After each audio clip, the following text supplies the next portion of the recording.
Shalom, Shalom, Israel. First and foremost, I want to give all honor, glory, and praise unto YAHAWAH, SHAMAIWAN, YAHAWASHI. Double honors to the elders and apostles, great millstone. Shalom to my YAHAWAH who are diligently waiting to be delivered from this foul captivity. This is Brother Kawako coming at you with another lesson.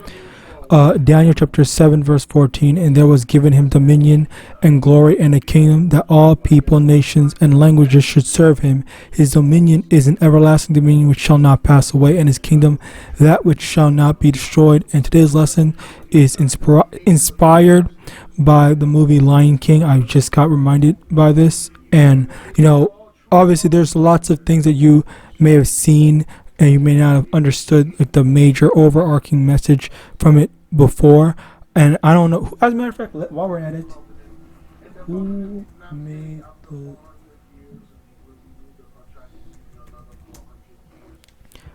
where does this come from? Who's Irene Mechi? The idea. Okay, well, I don't know what. Okay, so this is a collective idea. Okay, so even better for me illustrating my point. So basically, with the Lion King, if you know the story, it's a okay watch, I guess. Even now, as a matter of fact, it's probably better. It's better. It's a better story for you to watch now compared to when you were a kid, which I don't know why they made this a kids movie. Anyway, getting off track, but to get back on track, basically, it's about these three characters: Mufasa, the current king of the jungle or the outback, whatever the fuck it's called, I don't know, Safari, and then his brother, what's his name, Scar, and then his son, and then Mufasa's son Simba. Mufasa is the current king. He makes everything good, keeps the ecosystem rolling well and flowing properly. All right, and then what's his name? Scar wants to be king just because he's a selfish dick. And then Simba, because Simba is Mufasa's son. Simba's supposed to be the next king after Mufasa dies, but Scar basically leads Mufasa to dying and has him killed, and then as a result of that, he just takes over because Simba he told Simba to run away. He spared Simba, even though in real life what lions actually do when lions meet up with a pack or whatever, if a male lion is alone, he's going to kill the current male lion king leader, whatever it's called, and then kill all the kids. But in this instance, for the movie's sake, what happened was Simba, he lived, grew up, came back, and then became king again. All right, so now with that context of what the movie is, how the movie is, and stuff like that. Wow. Anyway, with that context, this is very spiritual because this is kind of like Esau, like soft snitching on himself, if you want to call it that. Because the thing about this is that when Scar was the king, when Scar was in charge of everything was messed up. Like there was barely any food, there was no stuff, and whenever I thought of it, when I was younger, I always thought, okay, well, I imagine how things got that way was that Scar was being very he was being very undisciplined. What he was doing, he would just eat and fill his belly until the ecosystem got messed up, where now there's less things, and then the cycle of like the herbivores eating the grass, because there's no herbivores, there's a bunch of grass, but there's no herbivores, there's no the carnivores, they have no more herbivores to go after, and like such and such, just in a general sense, like that kind of like messes up the thing. Whereas with Mufasa, my assumption was, okay, so he eats just enough. He kills just enough for him to eat, for everyone else to eat, and then everyone else follows suit. Okay, because as a matter of fact, that also ties into this Ecclesiasticus chapter 10 verse 2, as the judge of the people is himself, so are his officers, and what manner of man the ruler of the city is, such are all they that dwell therein. And because during the time that Scar was king, all right, Scar was undisciplined, all the people, all the animals were also had become undisciplined, and they just basically ruined their place, ruined their stuff. And the parallel to this, which made me want to do this lesson, was how in general this is how this current society is, where you basically have Scar, all right, which is represented by Esau Edom, who's in charge and basically messing everything up, ruining the ecosystem, ruining just society in general, all right, and having this undisciplined thing where there's so many people starving, all the stuff is being hoarded, okay, and like that's a very accurate and realistic representation of how things are going, or you can see that parallel. And then when what's his name, Simba gets back, then that's when I don't even remember the freaking ending of that. I've never seen the ending, but basically when Simba gets back, even with the aftermath of the movie, everything just seems to go back. And the reality of it is that that's really just symbolic in the movie, but it's also spiritual, that things are bad when the wrong king is in order, but things are good when the right king is in power. Proverbs chapter 29 verse 2, when the righteous are in authority, the people rejoice, but when the wicked beareth rule, the people mourn. And we're going to see that, which is why I brought up Daniel 7:14, because when Yahawashi returns, that's when everything's going to be nice. The air is going to be smooth and non-polluted. Everything's going to be nice. Everything's going to be fair. Everyone's going to be healthy. No one's going to be freaking starving or anything like that. Resources aren't going to be hoarded by the super elite, wealthy, rich, whatever. All right, and that just things are just going to be working in the proper way. All right, but as of right now, Esau once again Esau is in rule, representative of Scar. And then with Simba, he basically had to go through all the crap that he went through, like trying to understand like what is it that he has to do, all this stuff, his lifestyle and stuff like that.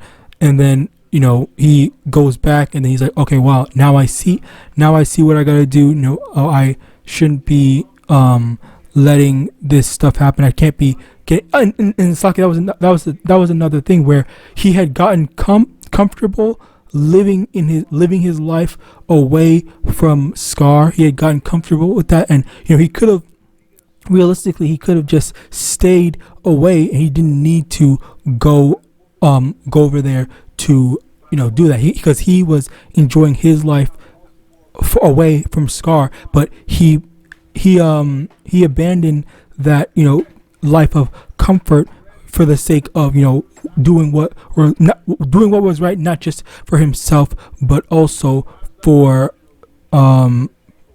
just the entirety of, I don't know what the frick is called, the safari. I don't know what it's called. Let me just take a quick look. Lion King setting.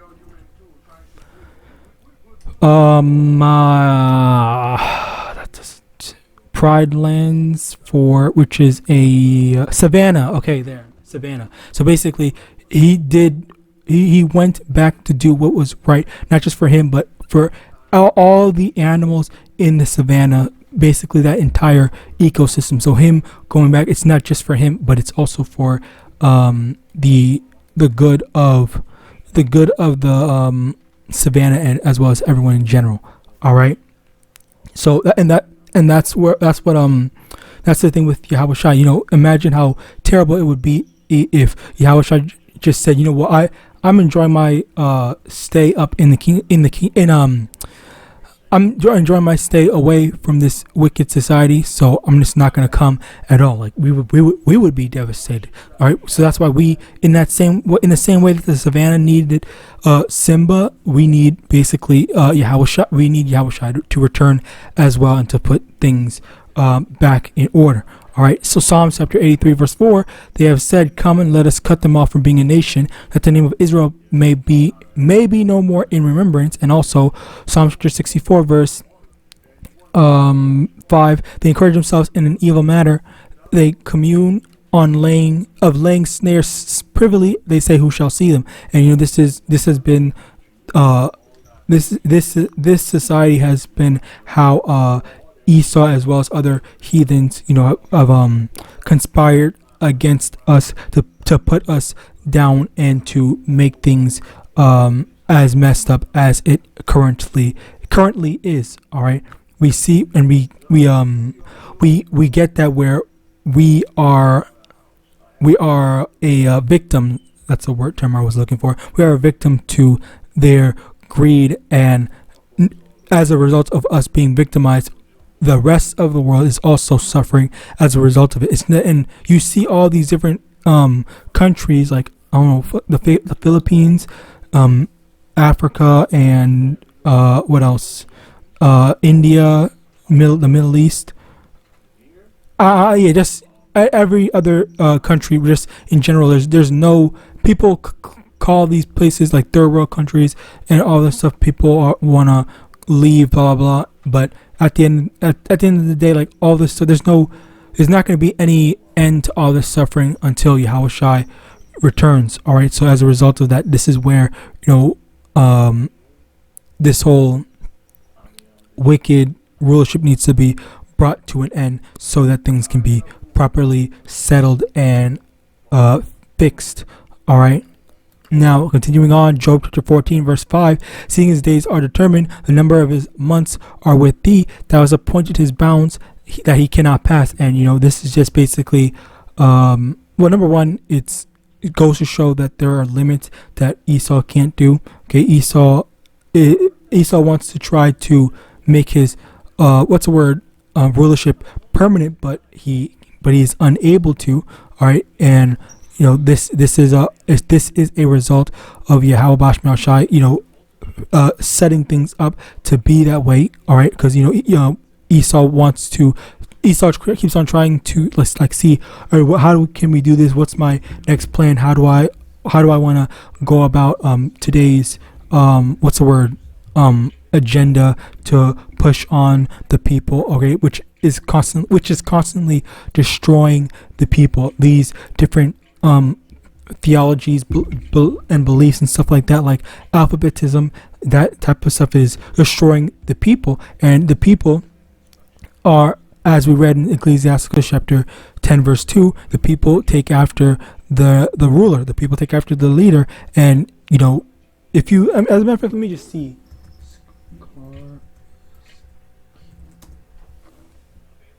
Like you see how dark and gloomy it is. You see how the philosophy. Oh, actually, I'm pretty interested in that. If it's a quick read, if I can just take a quick thing, because I don't want to waste it. This is from thehumanfront.com. Subjectively, blah blah blah. Okay, no one gives a fuck about that. The narrative, I don't care about the narrative. I just want the philosophy.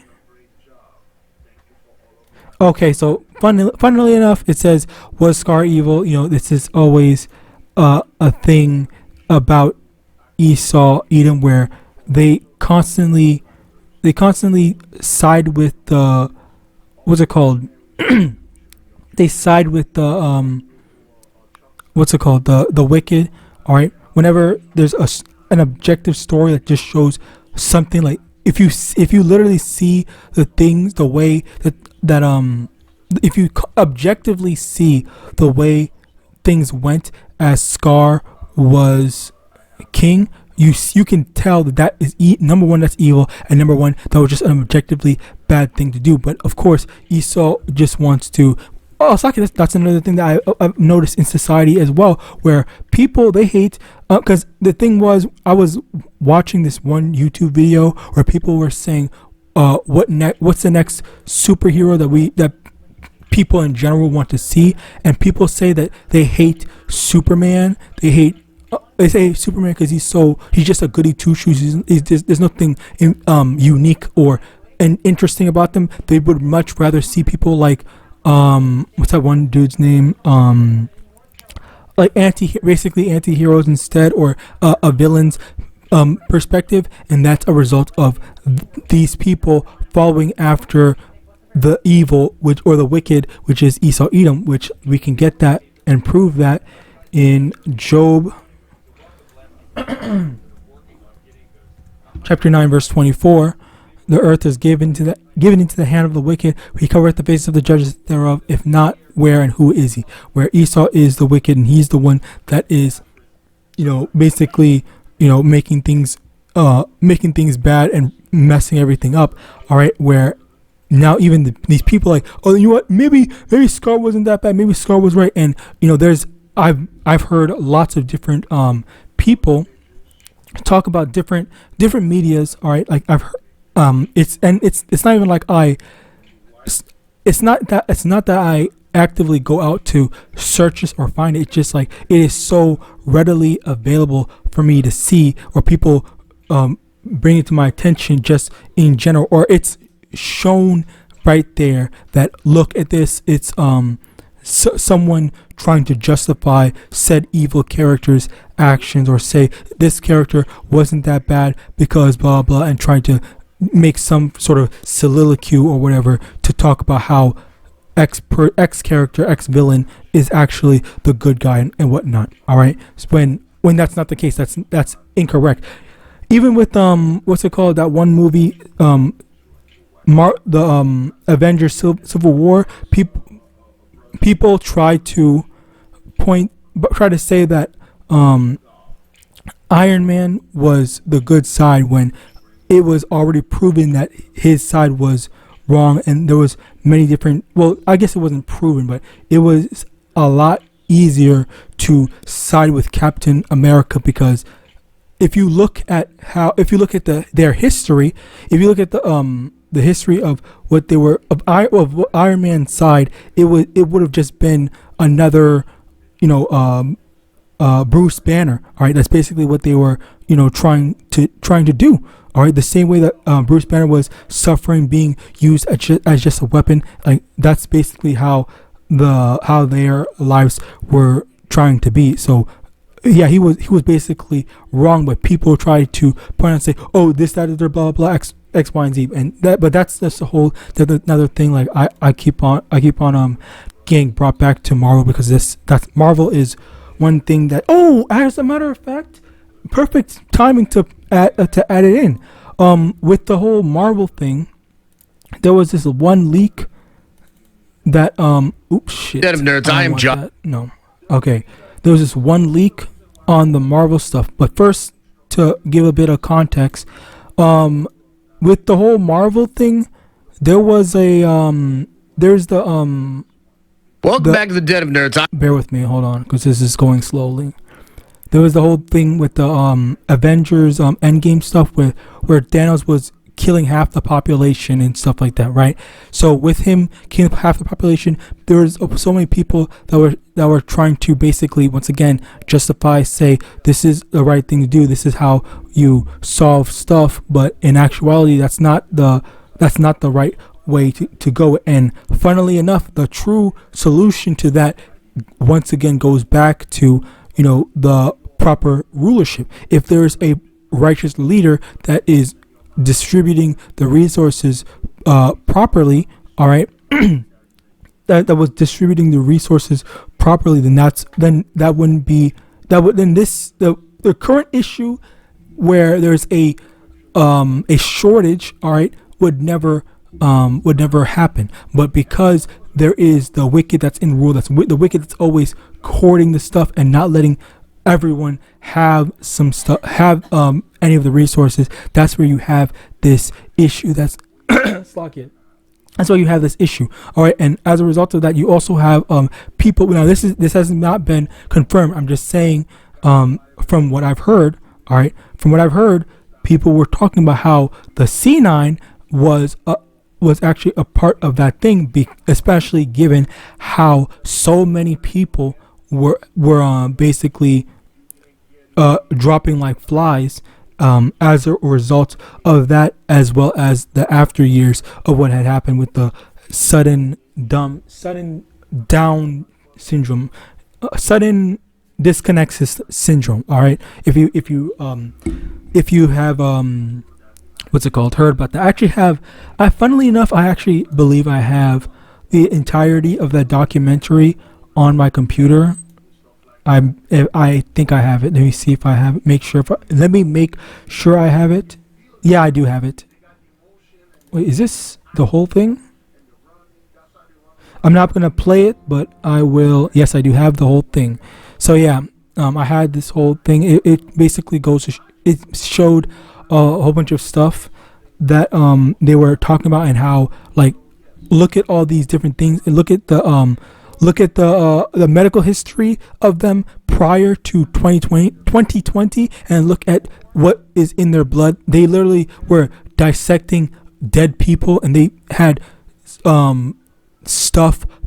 They had stuff in their bloodstreams. I literally saw the thing. I am very tempted to showing it, but I don't think it is wise to show it, because I'm pretty sure this video is going to get taken down. But basically, yeah, if you want, you try searching up the documentary called "Died Suddenly." You know, it basically talks a lot about it. It's just an hour. It's literally just an hour. It's not too long. It's a very good video.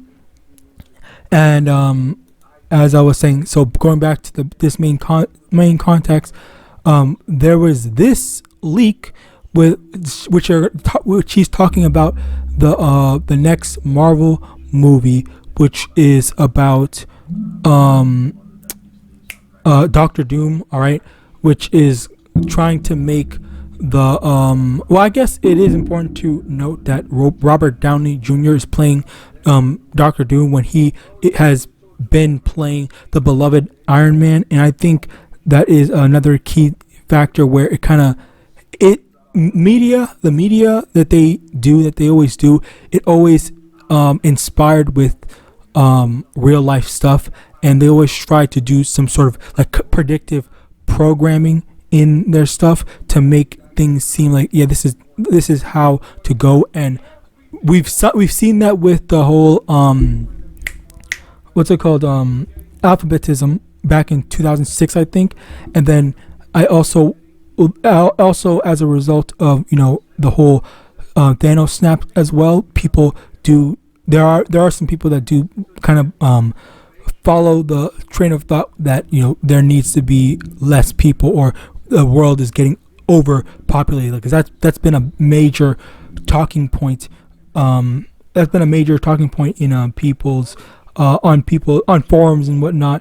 Well, I guess maybe that's kind of an over exaggeration, but still thing nonetheless, where people talk about overpopulation, where that is a problem. That's what they say, but in actuality, that's not a problem. It's just the people in power are extremely selfish when it comes to the resources, and everyone else, or the poorer people, are suffering as a result of their selfishness. And should they just simply stop being devils, then things would be would get better. Now, with this leak, slack you for stalling, but basically with this leak, he basically says that in the movie, if you don't want to hear the spoiler, you can then leave then. But I guess this is just the reason why I'm doing this, because it is kind of something to take note of. But in the story, it is about Doctor Doom and I think Doctor Strange, I'm pretty sure, fixing some timeline or whatever, and basically making everyone re-remember the timeline to the point where Doctor Doom is the new god, where everyone remembers that Doctor Doom is the god that created the universe, and they worship him as a result of that. But the thing is, and but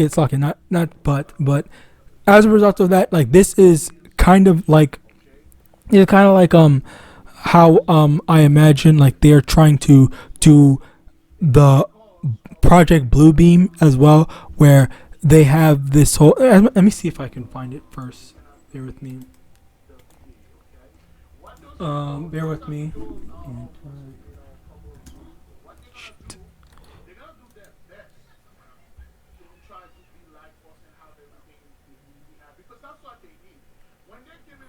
I forgot where it is. Bear with me.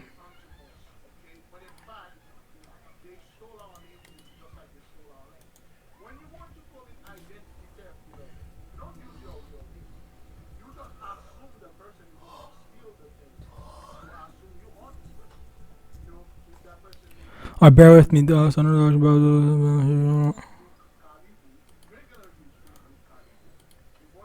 Okay, whatever. I'm going to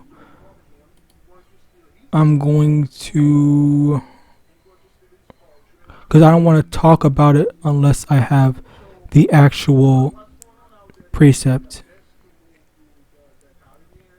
Oh yeah, it's Revelation. Okay, it's Revelation. Slakia.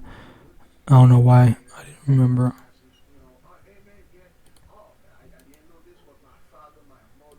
Okay. I don't know why I didn't remember such a simple verse. Revelation chapter 13, verse 14 verse.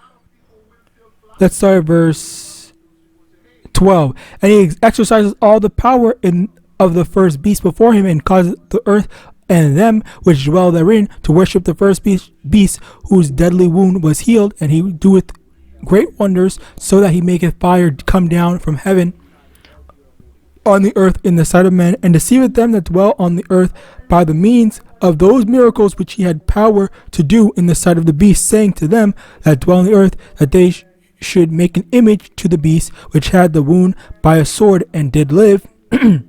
He had power to give life. Well, no, this is basically it. So yeah, so by great wonders, basically like miracles and stuff like that. That's where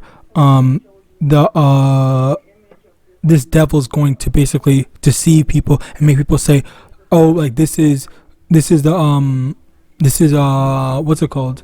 Like, because one of the things about that I heard about a possibility of Project Bluebeam was they're going to show Yahawashi coming, all right, and I think that it is a it's like a let me just get that. Slakia, bear with me. There's too many things. Matthew 24.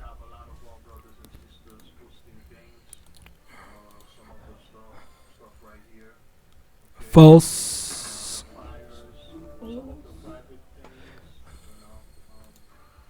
So Matthew chapter 24 verse 24, for there shall rise false HaMashiachs and false prophets, and shall show great signs and wonders, insomuch that if it were possible, they shall deceive the very elect. All right, so basically, it's not, number one, it's not possible to deceive the elect, but there are going to be people that are going to believe that this is Yahweh, that's Yahawashi, or this is God, or and stuff like that. They're going to see some white Jesus, and they're going to think that is the Savior, that's Yahawashi returning and stuff like that, and then they're going to be deceived. Now let me also get this verse 23. Then if any man shall say unto you, lo, here is Hamashiach, and there believe it not. All right, so let me also get this. Fuck, I just had it in my head and I forgot it. Believe it not. Oh yeah. So Revelation chapter 1 verse 7, behold, he cometh with clouds, and every eye shall see him, and they also which pierce him, and all kindreds of the earth shall wail because of him. Even so, Amen. And this is when Yahawashi will actually return, but instead people are going to lie and basically say, oh, come over here, Yahawashi, Jesus Christos is going to it has come back, you guys. He's coming. We need to go over here. He wants us to go over here. When in actuality, if something like that happens, that's when you know that that's not actually Yahawashi, because when Yahawashi actually comes, literally everybody's going to know. Everyone is going to be made aware on their own, all right, through just the miracle or just the greatness of Yahawashi's return, rather than someone needing to tell you, hey, Yahawashi return. All right, so literally everyone's going to know it's going to be a global event that nobody will be able to miss. Okay, but yet you have so many people that will claim, oh, I'm Jesus, blah blah blah. Even today, that are literally claiming that and just trying to deceive people, and that's basically how, you know, there's going to be such a great deception. All right, and in that same sense, you have this thing which I definitely thought was, I'm not really too interested in the movie, in the Marvel stuff, but I do like to take and see and observe all these stuff in order to draw the parallel about like what is Esau planning next, like how does he want to do such and such and such and such, especially with, as a matter of fact, let me see when Endgame, no, not Endgame, Infinity War release date. Yeah, it happened basically two years before. 2 years before, what's it called? The C9, if not around the same time the C9 actually started. All right, or maybe a year prior, maybe, I'm not sure. But yeah, that's this is all the stuff that was going down, and then, you know, I think they said 20. Let me see. Secret Wars State. Whatever. Basically, I hope that's not real. But anyway, you basically get the point where with all this stuff that's going on, all right, you have their whole predictive programming thing that they want to put into practice, where, you know, they want people to believe, oh my God, this is the second coming of Jesus Christos, blah blah blah, everyone follow me, follow after him, do this, when in actuality they're being deceived, as I previously stated.